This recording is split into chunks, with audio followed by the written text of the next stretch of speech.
What is going on, everybody? Welcome back into TTP Sports. Phillies recap won't be tonight. I just realized they're playing an afternoon game tomorrow, so it probably made more sense to save the recap for after tomorrow's game for the Phillies. Basically also because they didn't do anything tonight, but that's also besides the point. Because there was another thing that happened tonight and really has been going on for a while with another team in this city. That would be the hockey team. That would be the Philadelphia Flyers. They just lost their 8th game in a row.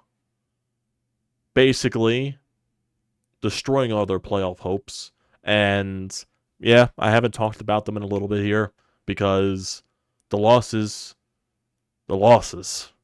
just kept getting more and more and more excruciating and more painful and more embarrassing and just overly frustrating, and it just once again became unwatchable hockey, something that we were not accustomed to with this team this season, and everything just completely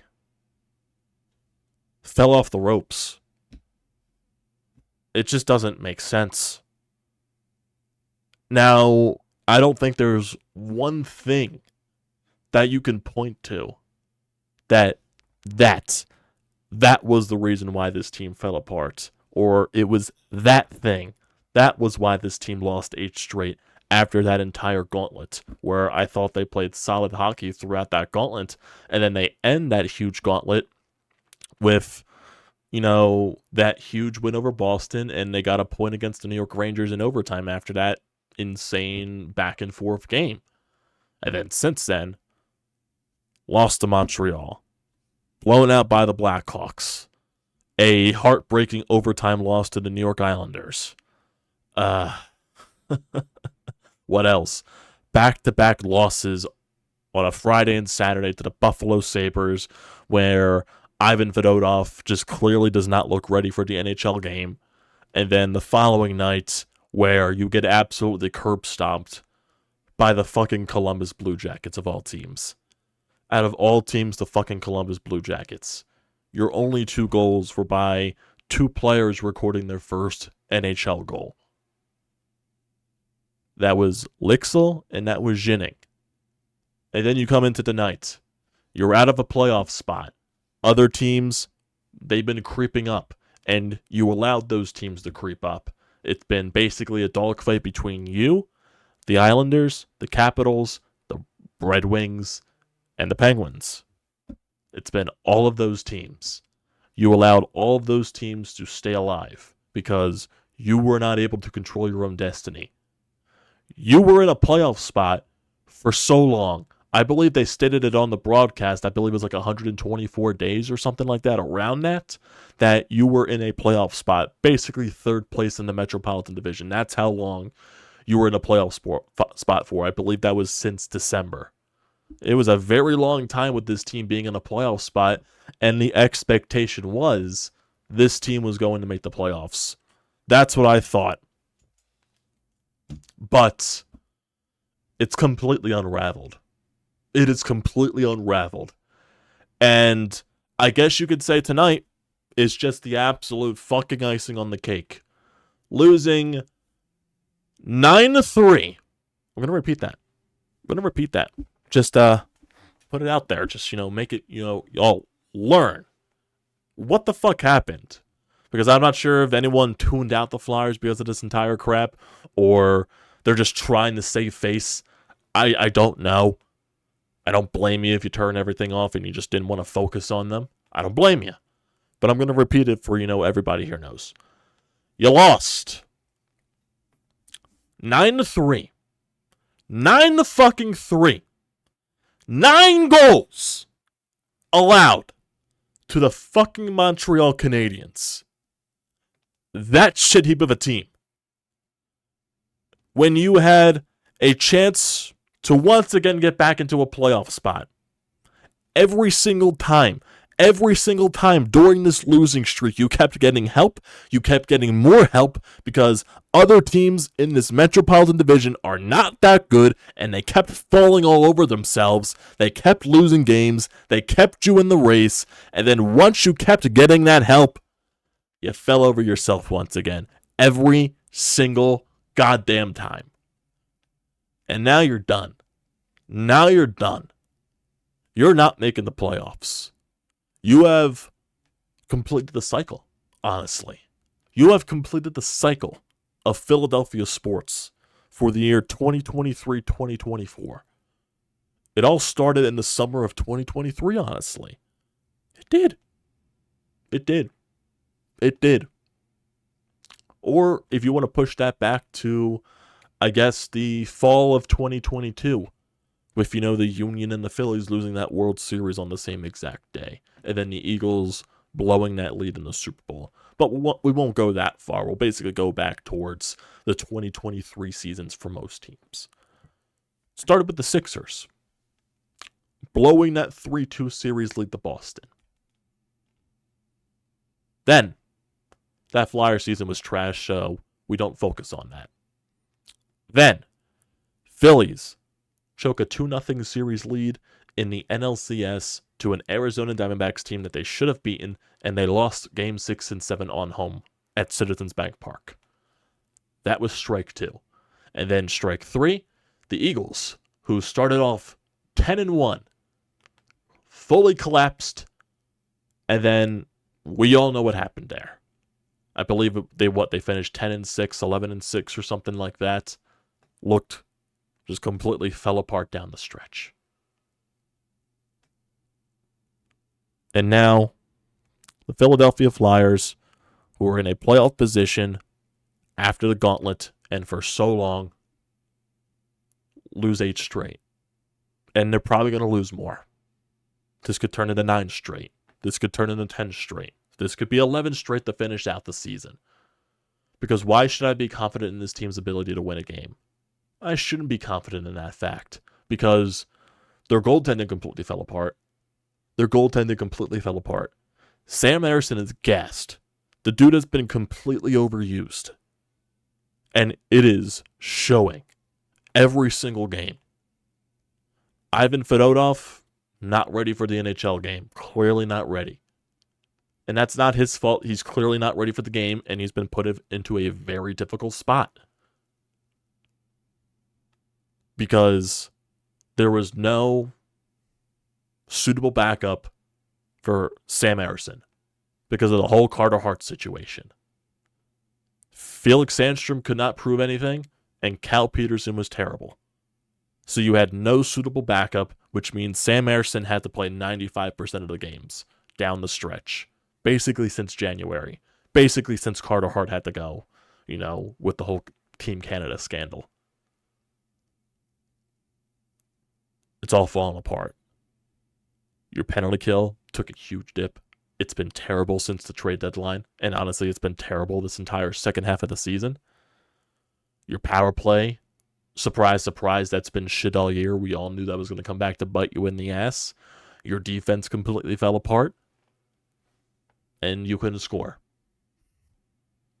Everything fell apart at once. And there's not one thing specifically to pinpoint. Everything fell apart. It's on the players. It's on the coaching staff. And I know people want to bring up the fact that this team give up on John Tortorella. Did John Tortorella lose the locker room? I fully don't believe that. Yes, the body language on the ice and all that crap makes you tend to believe that they gave up on John Tortorella. I firmly don't believe that, in my honest opinion. Not saying that John Tortorella is free of criticism, because he once wholeheartedly definitely deserves criticism.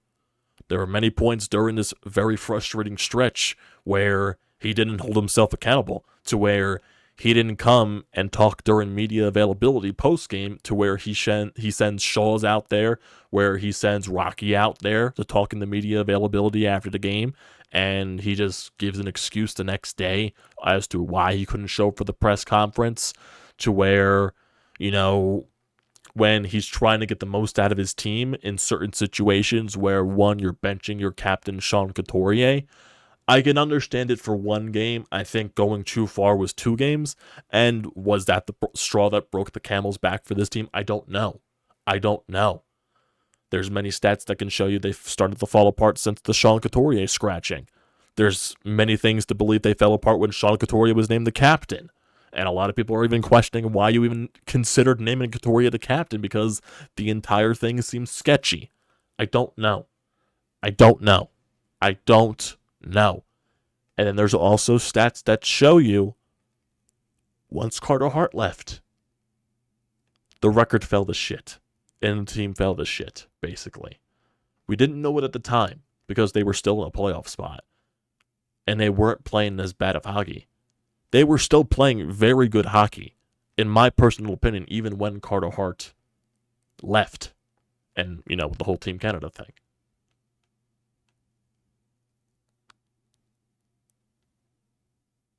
Then eventually, when Sam Ersson is getting overused, he falls apart. And the rest of your team falls suit with that. And there's, some stats on here that I do want to bring up here. And this is regards to basically when Carter Hart left. So this is from JFresh Hockey on Twitter. Does a lot of things in the analytical world. I know a lot of people don't like analytics and hockey and all that stuff. But this is not really heavy into the analytics this is basically in terms of team save percentage and all that. So on January 23rd, the Flyers were comfortably in a playoff spot. Since then, despite putting up very strong underlying numbers, they've gone 11-16-5. In that span, their team save percentage has been 84.9. 84.9.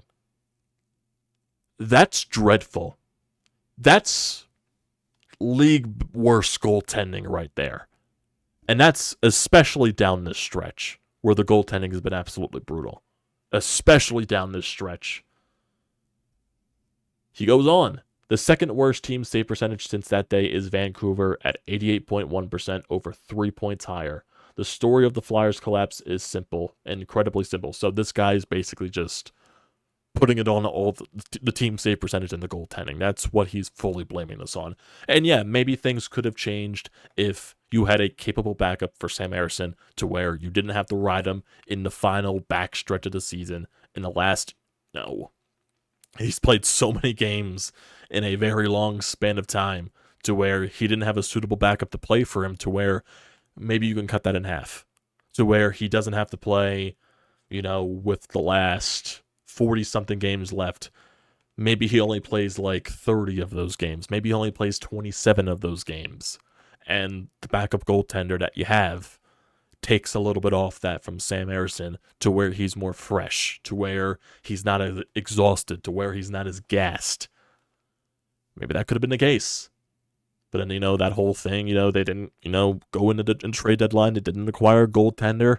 Maybe that was also in part due that they knew the whole situation with Kolosov coming over. They knew, basically kept the entire thing under the books, but Fedotov coming over, no one expected that.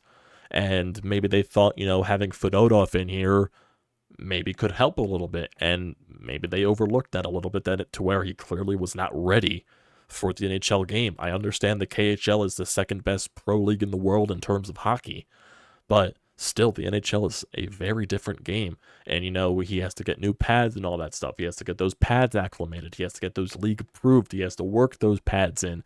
He has to get adjusted to the different level of hockey that is even being played in the NHL. He just didn't look ready. Yeah, he had that nice appearance against the Islanders and kept that team involved during that game. The Buffalo game was telling, and, even though he came in, after the whole thing with the Montreal game today, he just isn't ready. He's just isn't ready, and that's completely obvious from that point. So I don't know what happens down the stretch with him and Ersson. They're clearly not making the playoffs. Do you just split time with those two? I don't know. So Fedotov can get more experience with the NHL. I don't know what happens. There. And then he continues to say that JFresh, that is in his Twitter thread, people can say that Torts all they want, Scotty Bowman isn't making the playoffs with 84.8% goaltending in the last 30 games of the season. The team's goalie got booked for sexual assault, and the goaltending fell apart. Plain and simple. So basically, yes, this entire thread is him blaming the entire woes of the Flyers on the goaltending. And yes, that is what probably tops on the list of why this team collapsed. It definitely is tops on one of the lists of why the team collapsed. Overplaying Sam Ersson, not having a viable backup for him. That's why. That is one of the major reasons why. It's just insane. It's just insanely insane how crazy it's got. And you could tell Torts from the locker room, not even from the locker room, from the post-game press conference. Like, what else does he have to say after tonight?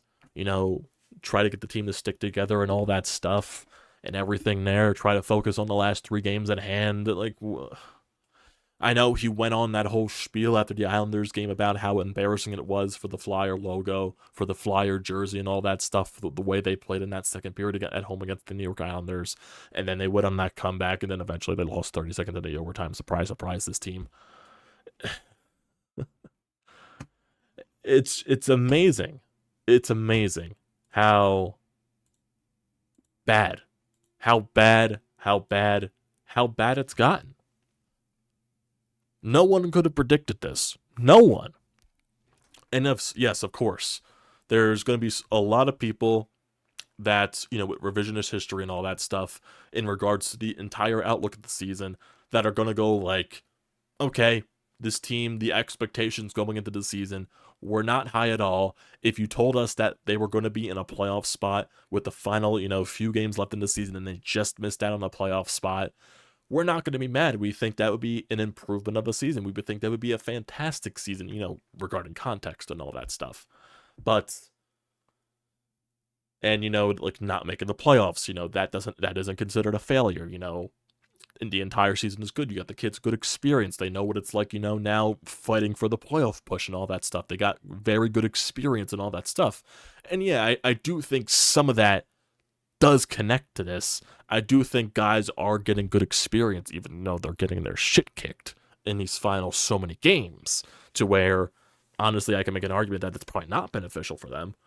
But, and then you're also, Torts explained, I believe, a couple of games ago that we're finding more stuff out about certain players that are just not cut for the moment, basically.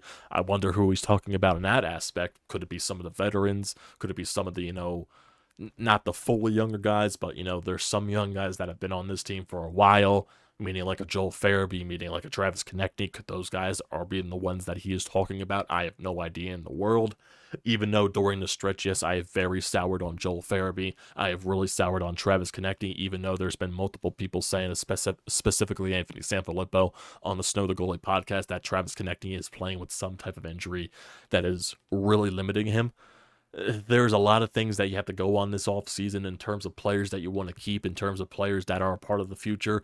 Danny Briere does have a lot of work, and I don't know where you're going to end up in the standings-wise after this entire season ends, because if you don't win, if you lose out, do you end up with a top 10 pick? Because there definitely could be a possibility that does happen, because there are teams that still do have a plethora of games in hand on you in terms of the, standings wise and all that stuff. The Devils have games in hand on you, I believe, in terms of just the entire league wide outlook. I believe the Kraken they have, because the Kraken are a couple of points behind you in terms of the entire league output, and they have a lot of games in hand on you. They have 3 games in hand on you, actually. You have the same amount of games played as the Devils and the Buffalo Sabres, and you're 4 points ahead of those teams, but it's still not guaranteed that you beat them, and it's still not guaranteed that those teams lose out either. So you could possibly see yourself, maybe losing even more and falling even further in the standings, to where now you're in consideration for a top 10 pick in the lottery, and you could possibly maybe get the luck of moving up in the draft to, get a very high overall pick, which I'm not holding it to at all. I am not holding my standards to that at all. I'm not holding my hopes to that at all, because that is just a stroke of luck that, a needle in a haystack that you just got to hope and pray that happens. I'm not hoping for that. Even though I'd be ecstatic if that were the case, if they were to win the draft lottery after all this crap, because Flyers fans have been taking L's for so many years after, this season, even though I wasn't even, with the expectations in this year and all that stuff, with them clearly over exceeding expectations, and that's what John Tortorella's teams do. They raise your floor a little bit, and you're not as bad as what your on paper probably does perceive. When you play way above your capabilities, and yeah, maybe playing way above their capabilities is why this team looks so gassed. Maybe that's one of the reasons why they're getting shit stomped in these last so many. It's still not an excuse. It's not acceptable. You got to find that extra gear, especially if you're a team that's trying to make the playoffs. When you're tired, when you're fatigued, and especially that's because all the teams are tired at this point of the year. Even teams that are fighting for the playoffs, teams that are in the playoffs, they are tired. They are gassed. They are fatigued. But those teams find ways to get to that extra gear, to find ways to make their games stand out even more when they're tired. That's the entire grind of the Stanley Cup playoffs. That's why most people say that the Stanley Cup playoffs are a whole different season. That's why they say, the first 3 rounds are one season of the first 3 rounds of the Stanley Cup playoffs are one season, and then another season is the Stanley Cup final. That's why it's an entire grind, that entire journey of getting through the playoffs, getting into the playoffs, getting through the rounds of the playoffs, and then eventually getting to the final if you're lucky enough to get there. It's a whole journey, and you got to find your way through each of those processes to take your game up to another level. And the Flyers, they haven't done that. They haven't come close to that. When they got into that position, the position that they've been in basically the entire season, they've utterly collapsed. They shitted themselves. They wet themselves. All of the above. The diaper is not even full enough to consume the waste that is coming out of their bodies. That is how bad it is. And I don't know what happens. I don't know what happens. I don't think this is going to alter any plans that Danny Briere and Keith Jones have for the offseason. They're definitely going to have a lot of questions. They're going to have a lot of decisions to make. I don't know how you fix that. But seriously, you had to collapse. You had to fucking collapse. I haven't seen, and just, this is coming from the fan aspect and all that stuff, of course. I'm frustrated as a fan because I wanted this team to make the playoffs. I wanted to see playoff hockey in the Wells Fargo Center because, think about it right this. Yes, I understand the Flyers, they made the playoffs in the bubble and all that stuff in 1920 when COVID happened and everything like that. Think about it like this from a Flyers fan perspective. There hasn't been playoff hockey in Philadelphia since 2018. Think about that. Flyers fans, I haven't seen a playoff game in person in the Wells Fargo Center in that atmosphere since 2018 when they got shit stopped by the Penguins that year. I haven't seen a playoff series in Philadelphia in person since then. I don't care about the bubble. I don't count that. That was at home. That was a different reality. It was weird. It was. It was still playoff hockey, but it was weird. It was a different atmosphere and all that stuff. It doesn't feel the same. And then previous to that, it was in the playoffs, make the playoffs, in the playoffs, make the playoffs, miss the playoffs, in out of the playoffs, miss the playoffs. All, you know what I mean. Make the playoffs, miss the playoffs, make the playoffs. It's a tongue twister. Don't judge. And now, once again, you're in that hockey purgatory area to where you're not good enough to make the playoffs, but you're not bad enough to get a high enough pick. Who knows, maybe if they lose out, they end up getting a top 10 pick, and who knows what happens from there. But right now, you're in that hockey purgatory spot, something that you've been in for a very long time. Now, do I think this is what this team's going to be for the foreseeable future? No, I do have trust in Danny Briere. I do have trust in Keith Jones that are smart enough to prevent that from even happening. But I don't know how the fan reaction's going to be. All that buildup that you brought with the fans this year, getting all the fans back into the Wells Fargo Center, getting the fans excited about this team. Oh, they're overseeding expectations. Oh, Flyers hockey is back. Flyers hockey is exciting again. We could be very excited about this team's future. Now, Everyone is solely going to focus on the collapse at the end of the season, and it's the same old Flyers. Why should we even be excited about this team? Is it going to be the same atmosphere that it was in the Wells Fargo Center this year than it's going to be next year? I don't know. I don't know. And that determines on what Danny Briere does this offseason in terms of moves to wow people. I don't know what happens. There's going to be a lot of things that you need to decide on. And that is another discussion for another day in terms of all that stuff. We'll probably wait for the offseason to even have that discussion because it's going to be the offseason. Then the playoffs are going to go through their ways. Maybe the Flyers make a trade or two during that point, but I don't think that's going to happen. You'll probably see trades before the draft, during the draft, before free agency, and all that crap. That's normally how it goes with the NHL. I don't know what happens. Is Torts your head coach next year? That's not in a case that a question that are they going to fire Torts, all that stuff, blah blah blah blah blah. Does Torts move up into the front office? Because we all knew that was going to be a possibility at one point. We all knew Torts has discussed this. Torts is not going to be the head coach when this team finally turns the corner. We all knew that was going to be the case. Who's going to be that next guy in line? Is it going to be Shaw? Is it going to be that, Craig Berube everyone's talking about because he's always around the Flyers since he was fired from the St. Louis Blues? Is it going to be that next hire? Is Torts going to be back behind the bench next year? Or is, Rocky going to be here with, I hope Rocky's not here next year with how brutal his power play is. But is Shawsy, Brad Shaw, is he going to be, an option for many other teams for head coaching positions? Because that definitely was the same thing last offseason. Is Torts going to go up into the front office and Shaw takes over? There's a lot of question marks that this team has, and like I said, that's another discussion for another day. But there's just so many things to bring up here that I don't know. I don't know. All that excitement built up from this season just to go into this.